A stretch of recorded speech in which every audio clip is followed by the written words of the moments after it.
मैं इस तरह नहीं रहना चाहती अली। ये नाराजगी हम दोनों के दरमियान बहुत ज्यादा बढ़ गई है। बात करके इस नाराजगी को खत्म करते हैं। लॉन में इंतजार करूंगी। बेशरम नागिन।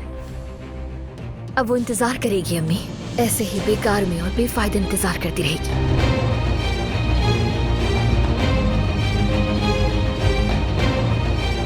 ये करीम संजागदार है क्यों? उस आदमी के साथ काम करने के बारे में मुझे क्यों नहीं बताया तुमने? तुम्हें तुम्हारी बीवी पर एतमाद नहीं है। आज के बाद अगर मेरी बीवी के बारे में कुछ भी कहा तो अच्छा नहीं होगा। तुम्हारे शौहर ने तुम्हें अफसरदा कर दिया है। अब हमारी स्टार का मूड खराब ही रहता है। तुम मेरी नजरों से नहीं बच सकी तो रिपोर्टर्स ने भी ये आग पकड़ ली होगी।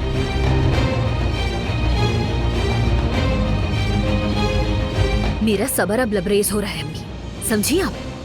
इसका मतलब है नूर के बारे में जानती है सब कुछ। अलीना सब कुछ जानती है, तुम्हें समझ क्यों नहीं आ रहा? वो चालें चल रही है, तुम्हें नजर क्यों नहीं आ रहा? तुम्हारा दिमाग सही नहीं है। ये मोहब्बत बदुआ बन गई है।